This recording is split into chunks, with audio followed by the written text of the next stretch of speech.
lovelies, you're welcome back to my channel. If you are new here, my name is Bola. Thank you so much for joining. And if you're a returning subscriber, thank you for coming back again. If you are seeing this face for the first time, please consider hitting that red subscribe button down below. Thank you so much.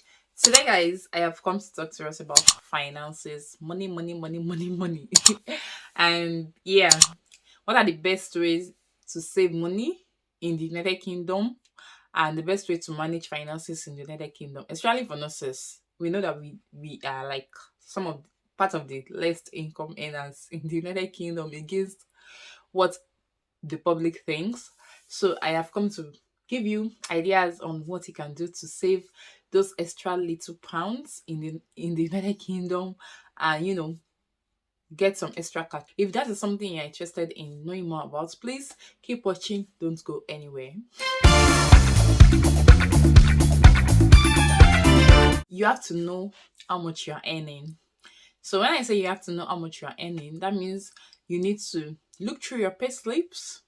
And I know this pay slip is not always fixed, it's not always the same amount, especially for nurses.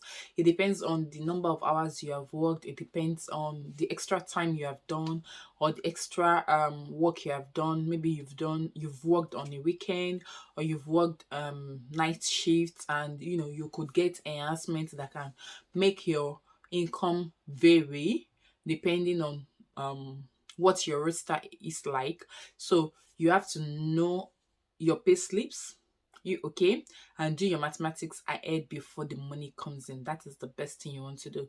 So for some people, some trusts, the pay slip come in like a day before your salary is being paid. Budget is very, very important. The truth is, I never took budget seriously until I got to this country, and I just realized budget is very, very important. So you have to sit down and budget and tell yourself, this amount goes into this. So it depends. I don't know whether you're single or you're married, depending, but you want to fix how much goes into your house rent, how much goes into your bills, whether electricity or water or council tax, whichever bill you are paying on a monthly basis. You want to allocate all of this money first, because those are your priorities. Those are the things that determine whether you're still living here or not. If you don't pay your rent, it's going to be very, very risky for you, because you might need to pay a fine for defaulting depending on the type of contract you have signed. So the very important ones are the house rent and the bills. So of course, by now you should have set a direct debit for that. By the time you calculate how much is going into all of those, and it's already a fixed amount, you already know what you have left. So from what you have left, you want to calculate how much will be going into your feeding. Depending, things get expensive every day now in the United Kingdom. So you may go into the store and see vegetable oil for £9 today. By the following week, if you go into the store, it might have changed price to £10. That's an extra £1. Your bread, the regular bread, could be £2 today. By the next time you are visiting the store, it could have risen to £2.50. So those extra 50p, 1p, and the truth is, if you have experienced this before, like I have done, you will notice that those ones that seems very cheap, those things that seems very cheap, and you just enter Primark and you see this one is £5, that one is £10, is cheap, this one is £8 is cheap. By the time you gather everything and you get to the cashier and they calculate your money, you will see that you are spending over £50 already. Okay, so those little money that seems very, very insignificant, by the time you add it up, it becomes a whole sum. Okay, so you want to budget ahead of time. You want to fix a particular amount for food, you want to fix a particular amount for your personal care. Whether you're a lady, you need toiletries, you need sanitary pad, you need to change your makeup, you need to buy clothing for yourself. You want to fix an amount for all of those things, and out of the remaining, you tell yourself, how much do I have to save? One thing I have done that has helped me personally, whether I like it or not, to save is I have set a direct debit. So there's an app I use. I'll be talking to you guys about the apps you can use to manage your finances, but one of them is Moneybox. So I have Moneybox app, and on Moneybox app, I have opened a savings plan. So the savings plan, I think they have about three of it. I can go into details about money box later if you want me to film a video on that. But you can open a savings app on money box. So I've set a direct debit in a way that automatically, as my salary is coming in on the on that date, they deduct a particular amount of money into my savings account. And my savings account is in such a way that I cannot access it if I've not gone through some processes, and I don't even have the strength to go through that process. So it's not something that I save today and I can access it to withdraw the money tomorrow. No, it's not like that. So even if anything is happening, you know, I don't have access to that money. That is my savings.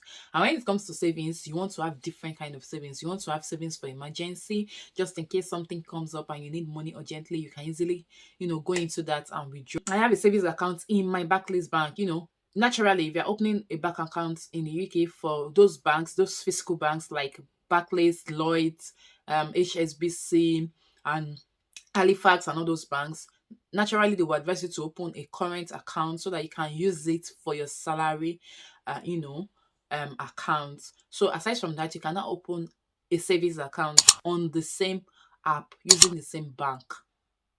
Or you can open a savings account with the same bank using the same app. You get what I'm saying? You get the gist. So I opened a savings account on Barclays because the interest I get from my Barclays is not as much as the one I get on Moneybox. So the Moneybox one is the one for the short term. The Barclays back on is the one for emergency. So if I have money in there and I need it urgently, or something comes up and I need money urgently, I can easily go into it, shove my hands, withdraw, and use it to cover what expensive needs to be covered at that point. Then you can also open another account for your long-term goals. I also use a section of my money box app for that long-term goal. So with that, the money is locked for 6 months or 1 year, and you don't have access to it at all until the maturity date, and you can easily roll it over whether you want to. And if not, you can withdraw it and put it into maybe your lifetime ISA, or you can invest it into stocks and shares, and just do whatever you want with it. By the end of 6 months or 1 year, you would have gotten enough interest, let's say minimum of £300 to £500 interest in a period of 1 year, depending on the amount you are saving anyways. So you could have gotten that interest, and you can use that interest to compensate yourself and thank yourself for being very, very serious with your finances. Okay, and if not, you can also still add it to your savings and roll it over and just keep on saving periodically like that. Depending, it depends on you and what you want. If you're the type that likes to travel, you can open an account with all these online banks like Monzo or Revolut. Open an account with them, create a section for your savings with the tag travel, and just put in some money periodically in there. And if you don't want to use that, you can download another savings app as well. We have Plum. You can use Plum. You can use Free Trade. They are all nice savings and investments app that you can also download. And just fixing an amount, a direct debit. You can set up a direct debit of maybe £100 per month, and just automatically let it be sent to that app. And before you know it, by the end of the year, or when you're ready to travel or go for your vacation, you can go through it and see how much have I saved, how much do I need to augment, do I need to work extra hours to add more money to augment to the amount I've saved to be able to meet my target and what I want to do. So it all depends on you and what you want. I'm going to list all the apps I've mentioned in the description box, and the link that you can use to download them as well. You can join monthly contributions, but make sure that whosoever you are joining contribution with is somebody that is trustworthy, not somebody that will run away with your money. So if within your circle, maybe you are in school or you work and you have some group of trusted friends, about 4 to 5 of you, and you can come up and talk to them. Okay, let's do monthly contributions of about maybe £500 per month, depending on your income, or you can do £1,000 per month or £250 per month, depending on your income, like I said. So you can come in and talk among those group of people, and you can just save. Let's say you are five and you're saving £500 per month. Before you know it, you are making like £500 in 5 months. Okay, and there's more discipline when you're doing monthly contribution, because whether you like it or not, you have to contribute. Okay, and when you get your 2 5, you can invest it into whatever you think you're comfortable with to provide you with more profit. Don't go and do agrotech in Nigeria so that it will not end in tears. But that's on a lighter note. But you can find stocks, or go read up. There's a lot of information on the internet, even on YouTube here.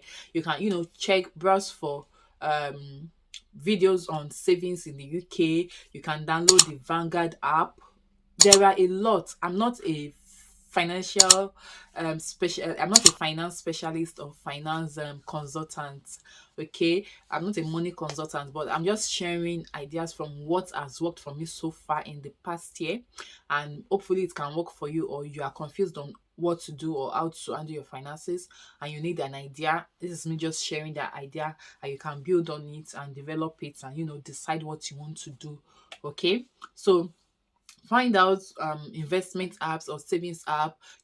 Make up your mind on what you want to do with your money, whether you want to buy a car or whether you want to send it back home to invest in something. It depends on what you want. I'm not here to dictate to you. I'm just here to tell you and give you ideas of how you can manage your finances. Okay, so yeah, thrift is very, very good. But let me sound this note of warning. If you are saving or doing monthly contribution to buy a house, okay, something happened to me personally. I was doing contribution with some set of people at my workplace. One of them was doing the contribution to buy a house. Unfortunately, they needed evidence of how they got a lump sum. They counted it as huge amount of money because it was more than the monthly income that person was earning at their workplace. So things like that are very, very sensitive in the United Kingdom. They may see it as fraud. So they needed evidence of how the person got that amount of money. So the bank contacted them. They responded that it was thrift, this and that. Unfortunately, they don't understand what thrift means here in the UK. So we all in the group had to excuse me, we all in the group had to produce our bank statement to show that we truly contributed the money to that person, that we like there is a legit form of contribution. So we all had to send our bank statement showing at what point we sent money to the person. So you also want to be very, very careful with something like that. If you are into monthly contribution, you don't have to necessarily tag it as thrift. Okay, and secondly, you don't have to use your salary account for the same purpose. You can create another account. Creating accounts in the UK is free. Creating bank accounts is free. You don't need any money to create a bank account in the UK. So you can create another bank account where people can deposit that money into into and once you deposit the money into, I don't think it is advisable that you use the money immediately. Leave it for a period of 2 to 3 months before you use it for whatever purpose you plan to use it for. That way it has been in your bank account for a while. It's not just like you have plans to buy a house and people just a heavy sum of money just enter into your account and it becomes questionable. Okay, give it time to rest in your account, give it time to just stay in your account doing nothing, and by the time you're not ready to use it, maybe let's say after 3 months, nobody will come raising eyebrow or asking you a question. It could have as well amount to you saying it has been your savings for the past few months, if that makes sense to you. Then another thing in the United Kingdom that you need to be wary of if you are trying to save is you have to avoid impulse buying. See, there is nowhere to get more tempted to buy things on impulse than this country, because even when you're not asking for it, they are flagging it in your face. You are trying to open an app or download an app, you've just gone to search for something that you don't have mind to buy, but by the time you're opening the app or downloading an app or opening a web page, you just keep seeing advertisements on those things. You keep seeing advertisements, and if you're not careful with the way they will telling you, okay, enjoy 20% off on your first purchase, enjoy 10% off on your first purchase, before you know it, you are tempted, you've bought it. After buying it, you will now ask yourself, is this something I really need? You figure out that it is not something you really need. So make sure that what you are buying is something you really, really need. I'm not saying you should not spend money on yourself, but do your calculations properly. Like I said, I'm not here to lecture you. I'm just here to share my ideas with you. Like I said earlier, you have to tell yourself this is the amount I am spending this month and try to stick to your budget. Of course, there could be you could make exceptions when things become more expensive than you've expected, or when prices of things goes up than you've expected. But you don't want to be eating out every other day, because the truth is eating out is more expensive here than when you cook your food, your homemade meals. I can cook with £5 for myself in the United Kingdom. But if I go to McDonald's, I will spend more than £5 to eat. When I say I can cook with £5, you are wondering how. Okay, I can buy plantain. Five plantain is £2 in this country. In this part of England where I live, five plantains cost £2. I can buy pepper, £1. I can buy eggs, £1. £1, okay? Vegetable oil. And by the time I cook plantain and egg, I'm filled up for one meal. Okay? And I've spent only £5 for that. But if you go to McDonald's and you want to eat burger, you want to have either their shakes or drink Coke or have water, and before you know, you are spending about £7.50 for just one meal. You could have saved that £2.50. Okay, let's say you save £2.50 every other day for 1 month. Calculate it how much it's going to be.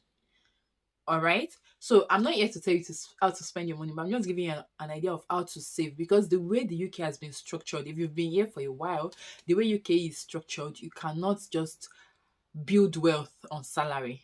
So if you don't have any other means, you don't know what anything else other than your job.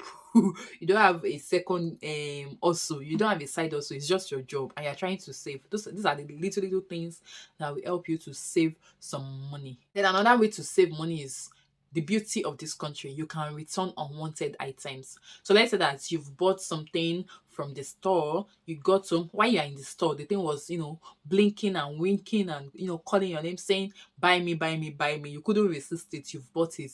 You got home, you realized, but I already have this type of jacket, I don't really need this one. Or this shoe is not exactly my size, I only forced myself to wear it in the store. You can return it and get your money back. I think for some stores, their return policy is for 14 days, whilst for some other stores, their return policy is 28 days. So you can, find out and figure out what applies to which store. For example, there was a time I bought a particular shoe for my son. It was not with me that day when I went into the store to buy it for him. Getting home, I realized that shoe was exactly his size and it was going to outgrow it in no time, because naturally I like to buy like maybe some inches extra so that it can grow into it. So I saw that shoe was exactly his size, and the way that guy grows, it won't wear it for more than 1 to 2 months and it will outgrow it. And I spent, I think, about £28 in buying it, and I'm like, does this really make sense? I'm not yet at this stage where I can, you know throw away £28 for a guy that will only wear this shoe maybe 3 times in a month for 2 months, only 6 times. No, I'm not in that stage yet. So I went back to the store and I told them, this I don't think is appropriate for my son. I will need something bigger. Luckily for me, they don't have a bigger size to replace it. So I just, returned it, and they refunded the money. Few weeks later, I had my baby. We've been at home for about a month now. We've not gone to church. He can't wear the shoe anywhere. He already has a shoe he wears around the house, or if we are going to store, he has some sandals and some other shoes he wears. That shoe would have just been at home, sitting idle, doing nothing, and I would have wasted £28. Okay, so you can return unwanted items. So there are things that you've bought and you don't like them, even if you bought them online and you notice that okay, you made a mistake with your sizing. Maybe it's a size bigger or is a size smaller, and you don't feel comfortable in it. You don't have to keep it or audit. You can easily return it back to the store at no cost, and you'll be refunded your money. Another thing you can do is you can sell used items. Let's say that you've had some things around. For example, when I came into the United Kingdom, I didn't have so much to settle down, so I bought things from online and I bought things from some stores at a lower price. When I was ready to upgrade and I felt comfortable enough, that okay, we need some upgrade in this house, I want to buy something more solid, more standard, I saw those ones I had bought at a lesser price. It's better than throwing them away. I saw them at a lesser price, added some money to them to buy the new things and more upgraded ones I wanted. So you can sell the things you feel they're no longer useful to you, like your furniture, like shoe rack, like bed, See, you can sell anything, even used clothes. You can sell them if you don't want to give them out for recycling. You can sell them at extremely lesser price as well. So whatever you think you are no longer using, maybe children toys or whatever it is, or standing fan, whatever it is you feel you're no longer using, check Facebook Marketplace, Gumtree, websites where you can upload pictures of these things, eBay, and upload them, put them online, and just sell them to people. You will see people coming around to pick them up. You need to go through your receipts. As much as most of the stores uses computerized automated means to record your bills and all of those things, especially when you're not doing self checkouts. If some of the cashiers are the one checking out for you, sometimes they can make mistake and scan something twice. It has happened to me 2 times.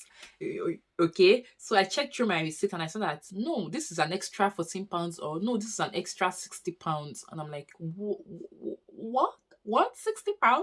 Immediately I got into the car, I sat down and I went through the receipt, and I'm like, no, I know the things I picked from these stores, and I went through it and I'm like, okay, no. So I didn't even get home. I went back straight into the store, gave them the receipts, gave them my shopping bag, and they went through it and they were like, they are sorry. So they had to do the all their ceremony, and they did all the process, and they refunded me my money. So sometimes when when you've gone to the store and you've bought a lot of things, especially when you've bought a lot of things, you've done bulk shopping, you want to go through the receipt, you know figure out if you've not been extra charged, and return if such thing has happened.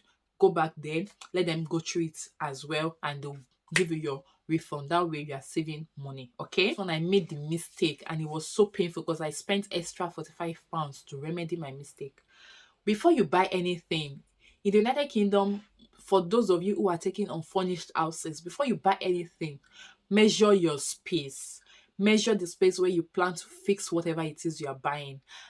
I remember when I newly got a house, I wanted to buy a wardrobe because the house came unfurnished without wardrobe. So I wanted to buy a wardrobe. I had no idea that I was supposed to measure that space.